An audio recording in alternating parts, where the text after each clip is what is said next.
Selamu alaikum, të nderuar vëllezër, të respektuara motra. Ju lutemi për pak qetësi. Jemi në xhami. Të nderuar të pranishëm, kemi nderin sonte që të kemi një misafir të veçantë të xhamisë tonë, besimtarëve tonë, të qytetit tonë. E kemi prezent imamin e Qabes së Madhlueshme, Dr. Mahir Muajtli, gjithashtu i shoqëruar nga ambasadori i Arabisë Saudite në Tiranë, ekscelenca e tij, dhe normalisht krejt ky organizim është me organizimin e kryetarit Bashkisë Fetare Islame të Maqedonisë së Veriut, Reisul Ulema, Haxhi Shakir Efendi Fetaj. Shfrytëzoj rastin që në emër tim personal, në emër të muftinisë Tetovës, në emër të gjithë besimtarëve muslimanë në Tetov dhe në emrin tuaj që jeni këtu prezent, të falenderoj nga zemra mysafirët e nderuar për vizitën tonë që na bënë këtu në Maqedoni, veçanti këtu në Tetov. Gjithashtu të shpreh mirënjohje dhe falënderime për qeverinë e Arabisë Saudite dhe Ministrisë për çështje fetare dhe vakfit që në programet e tyre e kanë venduar edhe vizitën e Bashkisë Fetare Islame, gjithsesi besimtarët që jemi këtu. Të nderuar të pranishëm, për shkak të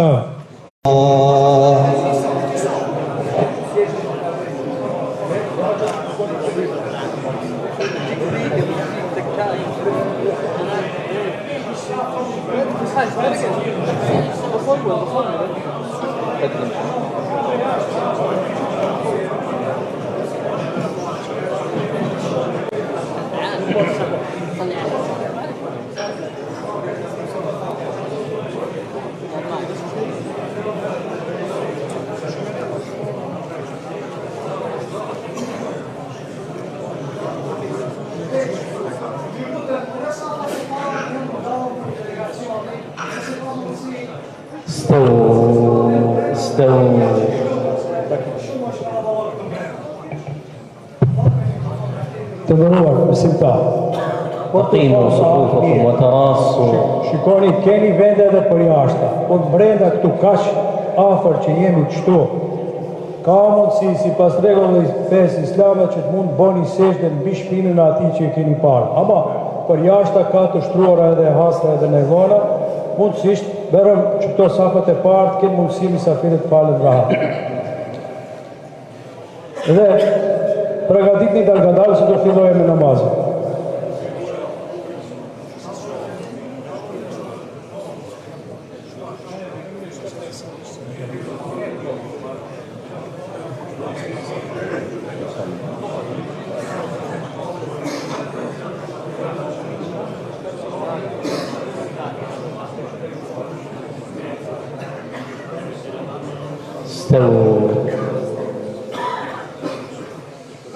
Allahu Akbar.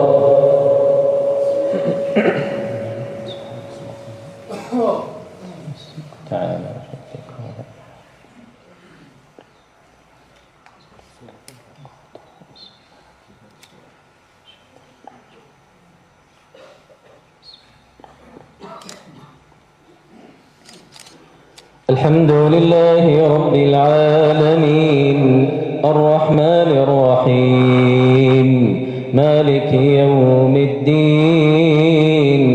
Iyyaka na'budu wa iyyaka nasta'in, Ihdina as-siratal mustaqim, siratal ladhina an'amta 'alayhim, ghayril maghdubi 'alayhim waladdallin.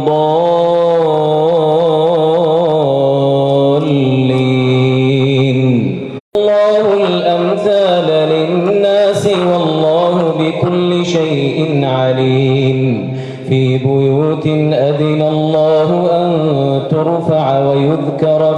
اسمه يسبح له فيها بالغدو والآصال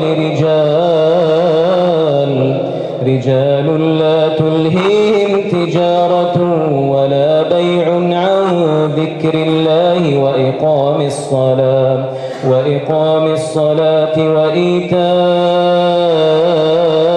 الزكاة يخافون يوما تتقلب فيه القلوب والأبصار ليجزيهم الله أحسن ما عملوا ويزيدهم من فضله والله يرزق من يشاء بغير حساب والذين كفروا أعمالهم كسراب بقيعة يحسبه الظمآن ماء حتى إذا جاءه لم يجده شيئا ووجد الله عنده فوفاه حسابه والله سريع الحساب أو كظلمات في بحر اللج يغشاه موج من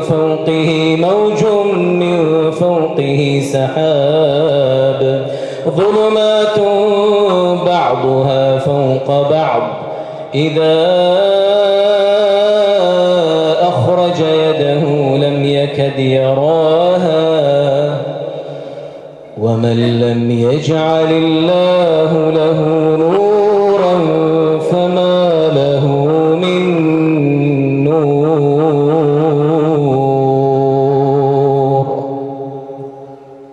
الله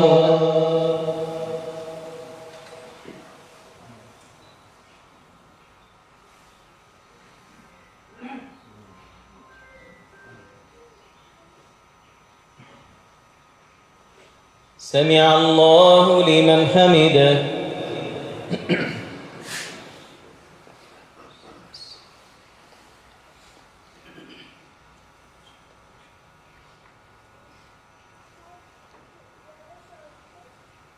الله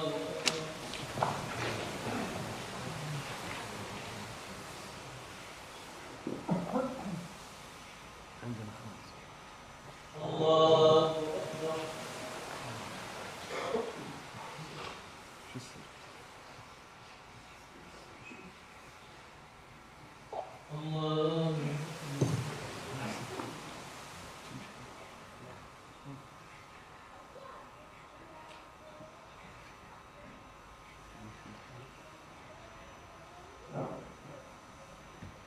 الله أكبر. الحمد لله رب العالمين الرحمن الرحيم مالك يوم الدين إياك نعبد وإياك نستعين اهدنا الصراط المستقيم صراط الذين أنعمت عليهم سحابا ثم يؤلف بينه ثم يجعله ركاما فترى الودق يخرج من خلاله وينزل من السماء من جبال فيها من برد فيصيب به من يشاء ويصرفه عن من يشاء يكاد سنا برقه يذهب بالأبصار يقلب الله الليل والنهار إن في ذلك لعبرة لأولي الأبصار والله خلق كل دابة من ماء فمنهم من يمشي على بطنه ومنهم من يمشي على رجلين ومنهم من أربع يخلق الله ما يشاء إن الله على كل شيء قدير لقد أنزلنا آيات مبينات والله يهدي من يشاء إلى صراط مستقيم الله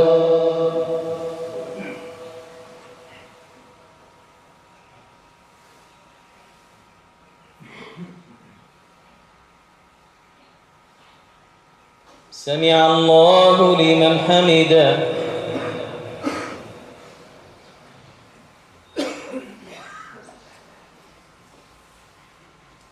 الله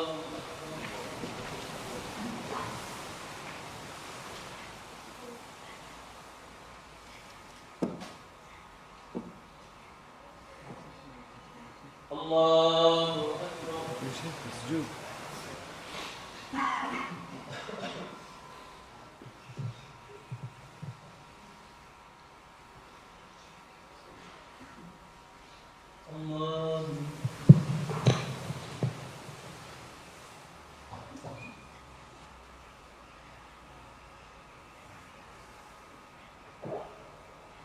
الله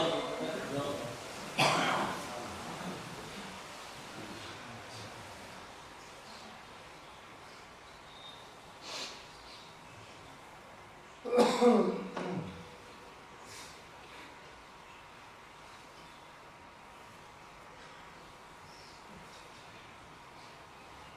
الله أكبر بسم الله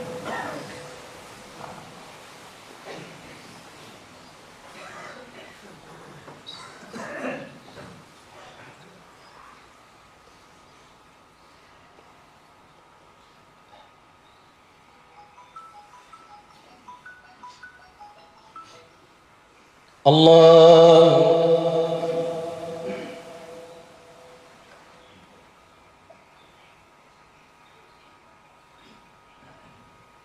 سمع الله لمن حمده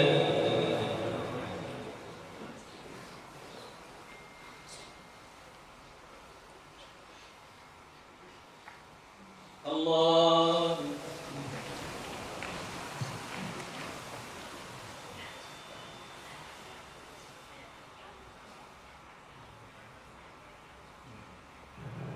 الله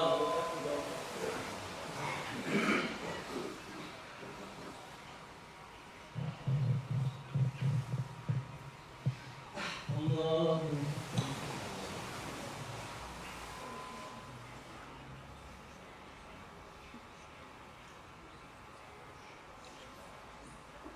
الله أكبر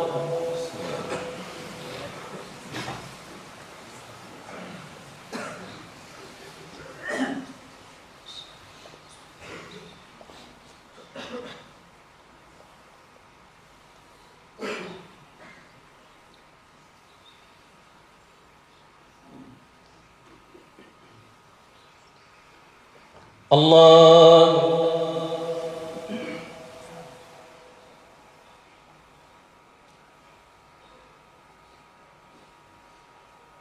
سمع الله لمن حمده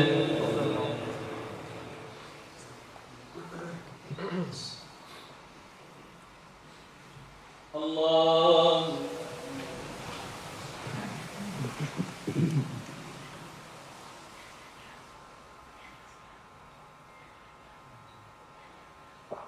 الله أكبر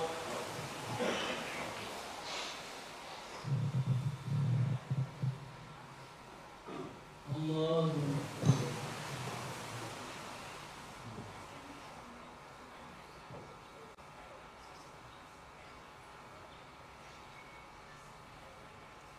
الله أكبر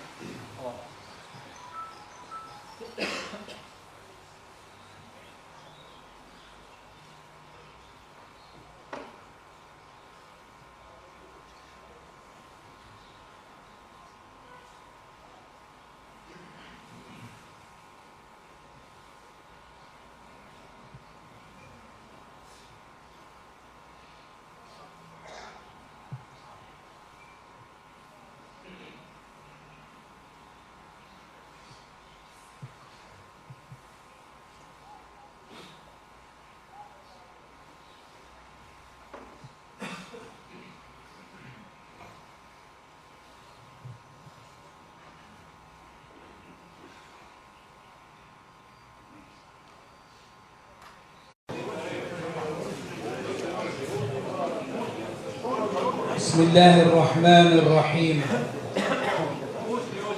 Alhamdulillah.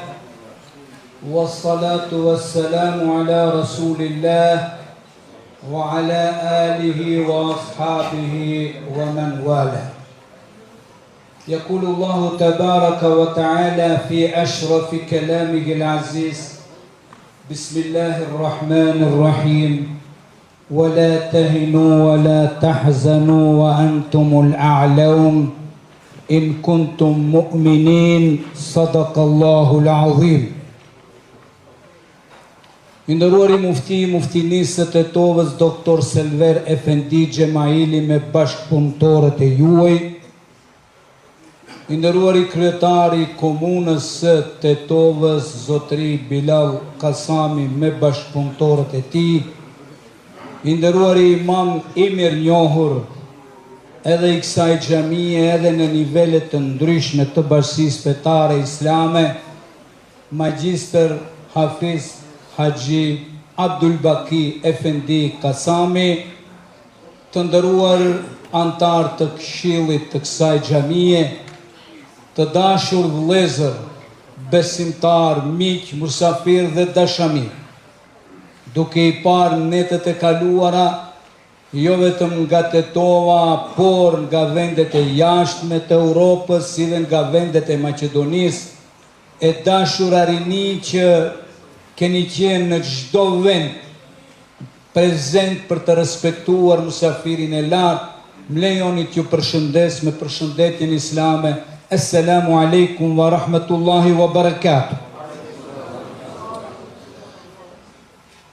Vërtet jemi të mahnitur dhe shumë të lumtur për gëzimin e madh që kemi përjetuar këto ditë, e cila shihej në zemrat, shpirtin dhe fytyrat e të gjithë besimtarëve që kanë qenë prezent, po bile edhe të atyre të cilët kanë mundur ta ndjekin nëpërmes mjeteve mediane. Kjo nuk na habit, sepse në mesin e muslimanëve dhe besimtarëve e qytetarëve të shtetit tonë gjendet simboli i vendit të shenjtë, imami i xhamisë së Qabes së shenjtë, i nderuari dhe ekselenca e tij, profesor doktor Mahir Muajkali. Allahu e mbroft nga çdo e keq. Kjo është përcjell me një dashuri të madhe, saqë ndonjëherë kam ndjejt pak si siklet se ndoshta e mundojmë shumë musafirin ton të lartë. Dhe i thash, i nderuari imam, na i bëni halal se ndoshta njerëzit duan t'ju përshëndesin, a protokolli është që t'jetë sa ma i lirë. Mu përgjigj, e kuptoj shumë mirë dhe kjo është vlera më e madhe e vizitës sime, që ata duan të më përshëndesin dhe duhet t'jemi afër i tyre. Dhe tha se këtë bëjnë nga dashuria që kanë nga qabja e bekuar. Ishte një përgjigje që ma lehtësoi edhe sikletin tim. Vëllezër e miq të dashur, viteve të fundit kemi hapur bashkësinë islame me lindjen e mesme me botën islam, ashtu se që kemi hapur edhe me botën europian. Në veçanti bashkëpunimi i fuqishëm ka qenë me vendin e Mekës, respektivisht Qabes, duke i falenderuar ambasadorit të Mbretërisë Arabisë Saudite, njeriu i cili me të madhe kultivoi bashkëpunimin e Bashkisë Islame me Arabinë Saudite, ekselencën e tij Faisal bin Gazi Hifdhi. Dhe ne i falenderojmë shumë që elhamdulillah e kurorizuam me ardhjen e imamit të Qabes këtu në Republikën e Maqedonisë së Veriut, në mesin e besimtarëve. Shumë njerëz të rinj telefon ma thonë një fjalë, si kur me u marrë vesh njëri me tjetër. Thonë, mu Reis Efendi, me këte si kur qaben e kemi në mesin tonë. Unë e di se qabja ati është e caktuar tjetë, po kjo del nga imani dhe shpirti i tyre. Vërtet, ka kemi shkuar, kemi patur njerëz xhemat besimtar të rinj e kështu me radhë. Po ja që imami i madh i Qabes me ligjelëzërin e tij të bukur që ndëgjojnë për çdo ditë miliarda musliman, po fundi edhe jo musliman, me ligjeratën e tij që ka mbajt shkurt 10 minuta, besoni se na ka dhënë një këshill të jashtëzakonshme të lidhemi fuqishëm me Allahun fuqiplot, ta duam Zotin, ta duam njeriu, ta udhëzojmë njerëzimin, të shpërndajmë dashurinë mes njerëzve, të përhapim paqen, të kultivojmë solidaritetin, të kultivojmë tolerancën, të kultivojmë bashkëjetesën dhe të jemi në shërbim të shoqërisë dhe njerëzimit në përgjithësi. Andaj këta kanë qenë porositë e imamit të madh. Andaj vëllezër e miq të dashur, sonte Tetova vërtetoi dashurinë që ka ndaj Islam, mënyrën e organizimit të nivelit të lartë.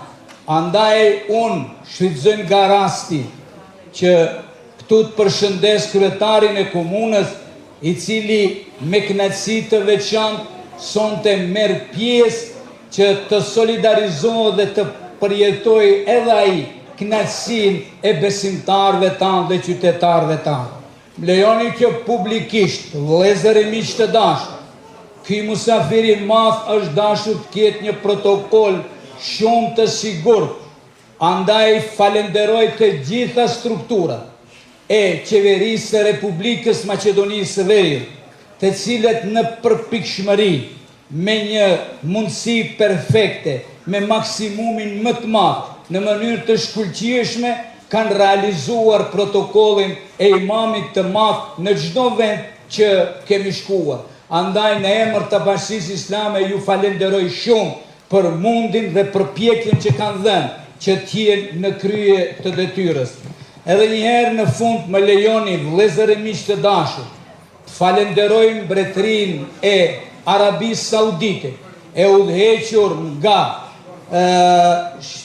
shërbëtori apo kujdestari i dy haremeve, Mekë dhe Medine, të nderuarin ekselencën e tij mbretin Selman bin Abdulaziz dhe trashëgimtarin e frontit mbretëror, ekselencën e tij Muhammed bin Selman.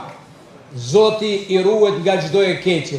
Në të njëjtën kohë falenderoj ministrin për çështje fetare, i cili realizoi pikën shumë të rëndësishme të memorandumit ton, profesor doktor ministrin pra Abdul Latif bin Abdul Aziz Al Sheikh. Kështu që falenderoj shumë dhe i çoj selamet të përzemërta njëherit edhe imamin e madh të dy haremeve, Hafizin e mirënjohur, imamin e mirënjohur të Qabes, që është përgjegjës për Qaben momentalisht, profesor doktor Abdurrahman Sudejs, hafidhahullah. Edhe njëherë, falenderojmë shumë të gjithë juve që treguat se vërtet jeni ambasador të Islamit dhe qytetar të shkëlqyeshëm të shoqërisë në të cilën ne jetojmë. Zoti ju bekoft, Zoti e bekoft musafirin ton të lartë. Wassalamu alaikum wa rahmatullahi wa barakatuh. Falenderojmë kryetarin e Bashkisë Islame për këto këshilla të bukura dhe tani ja kalojmë mikrofonin misafirit ton të nderuar, doktor Mahirit, imamit që na fali namazin. Tafadhalu.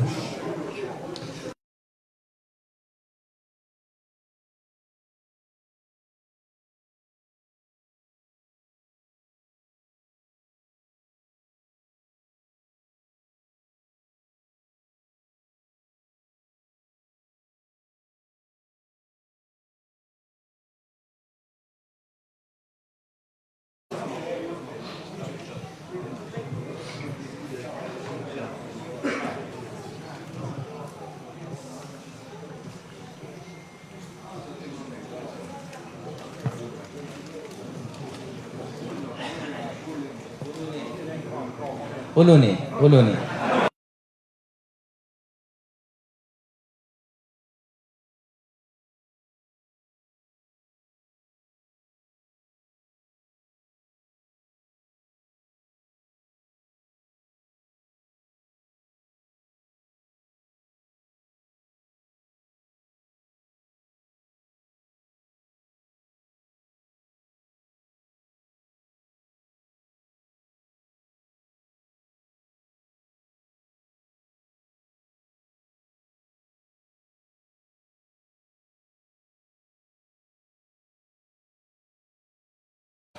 وفرحان برؤيتكم والاجتماع معكم، فأنا أحبكم في الله وأشهد الله تبارك وتعالى على محبته. Selam me Bubekrin, Omer në kështu me radhë dhe me gjithë ata njerëz që Allahu xhalleshanu ka qenë i kënaqur me to dhe kanë dashur njëri tjetrin për hir të Allahut subhanahu wa taala.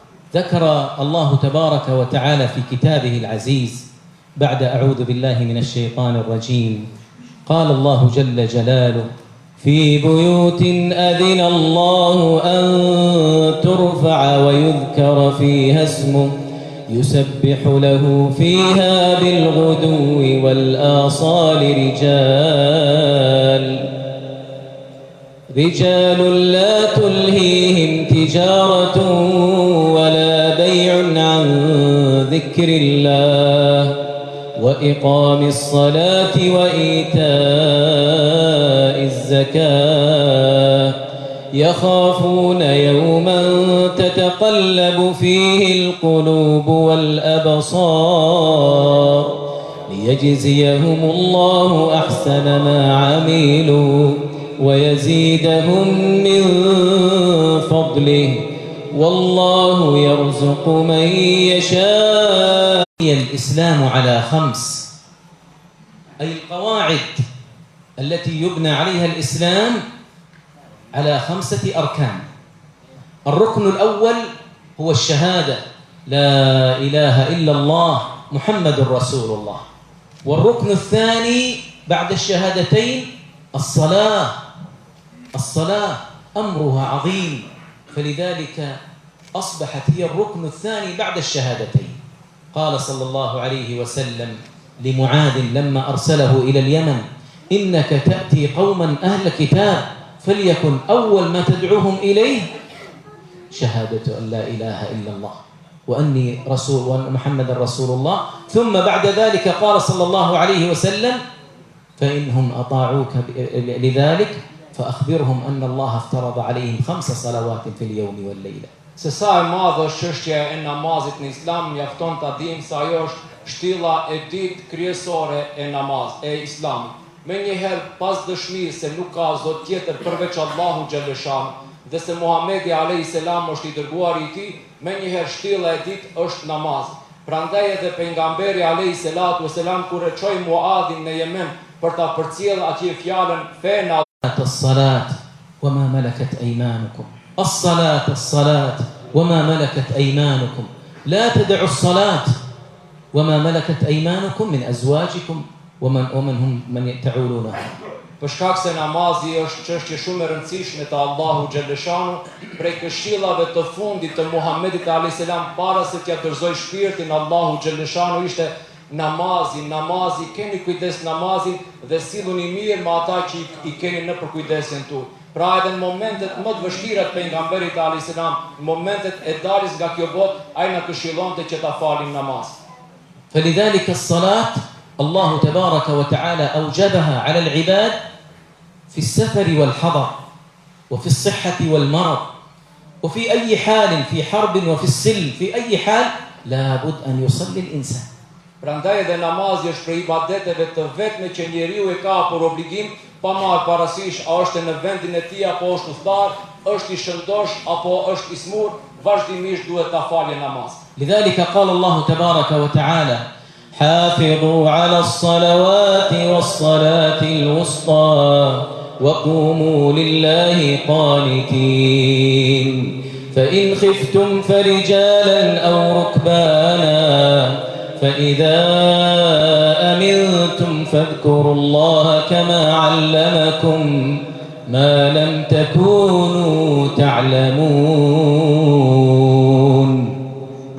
Prandaj Allahu Gjellëshanu këtë ajet kuranor në porosit dhe thot që ta ruani namazin tuaj. E sidomos namazin e mesëm që është namazi i qindis. Pra në urdhron Allahu Gjellëshanu që t'jemi shumë të kujdesshëm ndaj çështjes dhe ruajtjes së namazit. وبين صلى الله عليه وسلم بأن الصلاة إلى الصلاة كفارة لما بينهن ما اجتنبت الكبائر. وقال صلى الله عليه وآله وسلم أرأيتم لو أن نهرا بباب أحدكم يغتسل منه كل يوم هل يبقى من درنه شيء يعني وسخه شيء؟ قالوا لا يا رسول الله. قال كذلك الصلوات الخمس يكفر الله بهن الخطايا. Prandaj edhe na bën me dije pejgamberi alayhis salam se namazin që e falim neve na I falen mëkatet që I kemi bërë me skove të namazit. Dhe sjell një shembull shumë të bukur pejgamberi alayhis salam. Thot çka mendoni nëse përpara shtëpisë ndonjërit për juve ka një lum dhe ai pastrohet 5 herë në ditë në atë lum. A do t'i ngelet atij diçka nga papastërtia? Than sahabët jo ja Resulullah. Tha kështu është edhe çështja e atij që e fal namazin, nuk I ngelet atij asgjë nga mëkat. وحذر صلى الله عليه وسلم من ترك الصلاة أو التهاون فيها فلذلك أمر الصلاة عظيم حتى قال عبد الله بن مسعود للنبي صلى الله عليه وآله وسلم أي الأعمال أفضل؟ فقال صلى الله عليه وآله وسلم الصلاة على وقتها أي في أول وقتها. قال ثم أي؟ قال بر الوالدين. قال ثم أي؟ قال الجهاد في سبيل الله. فانظر إلى عظم الصلاة مقدمة على بر الوالدين وعلى الجهاد في سبيل الله. كل ذلك لأن الصلاة صلة بين العبد وبين ربه، فإذا ترك الصلاة انقطع الحبل وانقطعت الصلة التي بين العبد وبين الله جل جلاله وتقدست أسماؤه. Prandaj pejgamberi alayhis salatu wasalam na tërheq vërejtjen neve që ta lëm nga moslënia e namazit për arsye se kur e pyetën pejgamberin alayhis salam se cila është puna më e dashur te Allahu xhaleshanu, tha Muhamedi alayhis salam puna më e dashur te Allahu është namazi në kohën e vet.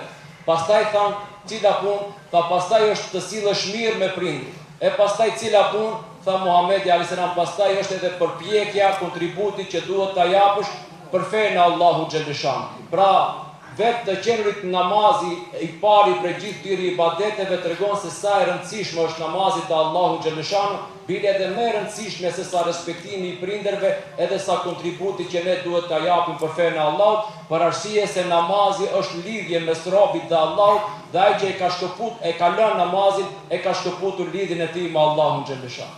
ولعظم الصلاة ذكر النبي صلى الله عليه وسلم حديثا عظيما في ذلك فقال بين الرجل وبين الشرك والكفر ترك الصلاة. بهذه الدرجة منزلة الصلاة في الإسلام.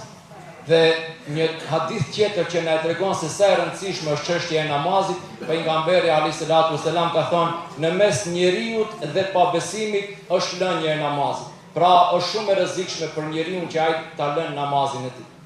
الله جل جلاله وتقدست أسماؤه قد أخبرنا في كتابه العزيز بأن نسأل الله العافية والسلام من ترك الصلاة فإن هناك منزلته في سقر.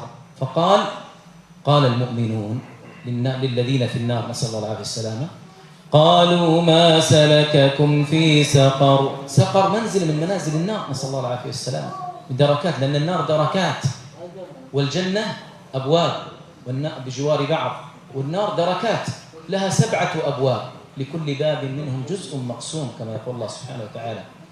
قالوا ما سلككم في سقر قالوا لم نك من المصلين. قالوا لم نك من المصلين. فهذا تحذير وتخويف لمن ترك الصلاة. Prandaj Allahu xhaleshanu për të na tërhequr vërejtjen që ne mos e lëm namazin asnjëherë, na bën me dije se një prej gradave të xhehenemit do të jenë edhe ata të cilët nuk e kanë falur namazin e tyre. Ashtu si xheneti ka disa dyr, edhe xhehenemi ka disa deregje. Një deregje në xhehenem është për ata që nuk e kanë falur namazin, e banorët e xhenetit do I pyesin xhenemit, çka ju solli juve në xhenem, do të thonë ne nuk ishim nga ata që u falën. Prandaj Allahu xhaleshana tërheq vërejtjen që të mos bëhemi prej atyre. فلذلك المؤمن يحافظ على صلاته حتى ينجو يوم القيامة، فأول ما يحاسب عنه العبد يوم القيامة من أعماله ما هو؟ الصلاة. فإذا أفلح فيها فقد أفلح في سائر العمل، وإذا لم يفلح فيها نسأل الله العافية والسلام لنا ولكم الإخوان الدعوة، وإنما ليس من أمة الهداية. Dhe shto pejgamberi në ditën e gjykimit do e njoh umetin e vet në bazë të shenjave të tjera, e shenjat e umetit të pejgamberit alayhis salam, me cilat pejgamberi do të na dallojë neve, janë pikërisht shenjat e abdesit.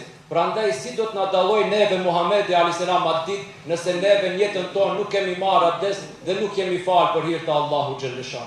فيحشر يوم القيامة نسأل الله العافية والسلامة مع من؟ مع فرعون وهامان وأبو جهل وأبو لهب كما ذكر ذلك النبي صلى الله عليه وسلم.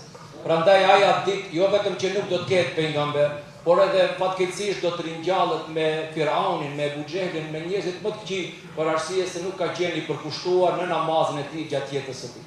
فلذا أحبة الكرام الله الله في الصلاة، الله الله في الصلاة كما قال النبي صلى الله عليه وسلم. اللهم يا حي يا قيوم يا ذا الجلال والإكرام يا سميع الدعاء يا ذا المن والعطاء يا من تسمع كلامنا وترى مكاننا وتعلم سرنا وجهرنا، اللهم اجعلنا من مقيم الصلاة، اللهم اجعلنا من مقيم الصلاة، اللهم اجعلنا من مقيم الصلاة وذرياتنا وأزواجنا وإخواننا المسلمين برحمتك يا أرحم الراحمين. اللهم اجمعنا في جناتك جنات النعيم من غير حساب ولا عقاب، من غير حساب ولا عقاب، إخوانا على سرر متقابلين. اللهم مع آبائنا وأمهاتنا وأزواجنا وذرياتنا برحمتك وفضلك وجودك وكرمك ومنتك يا رب العالمين.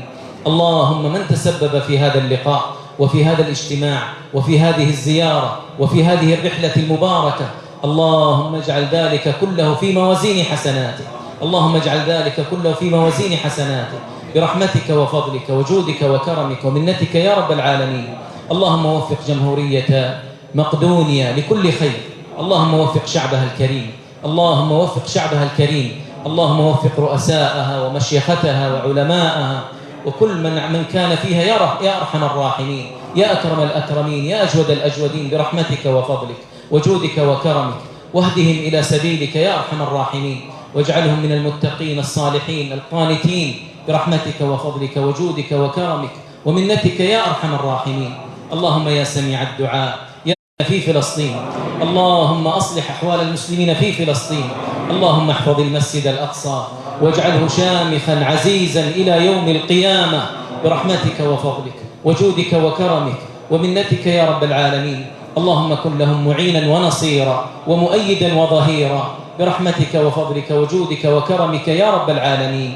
اللهم يا أرحم الراحمين يا أكرم الأكرمين، اجعل اجتماعنا هذا اجتماعا مرحوما، واجعل تفرقنا من بعده تفرقا معصوما، ولا تجعل فينا ولا معنا ولا منا شقيا ولا محروما. اللهم صل على نبينا محمد وعلى آل نبينا محمد كما صليت على إبراهيم وعلى آل إبراهيم إنك حميد مجيد، وبارك على نبينا محمد وعلى آل نبينا محمد كما باركت على إبراهيم وعلى آل إبراهيم إنك حميد مجيد. E falenderojmë edhe një herë imamin e nderuar, të nderuar të pranishëm, mundësisht tani ta lirojmë rrugën dal nga dal që do vazhdojë me programin e vet mysafiri jon. Edhe një herë ju falenderojmë dhe lutim Zotin Xheleshanu që t'ju shpërblejë me shpërblimet më të çmueshme që ka. Allah i razi, wassalamu alaikum wa rahmatullahi wa barakatuh.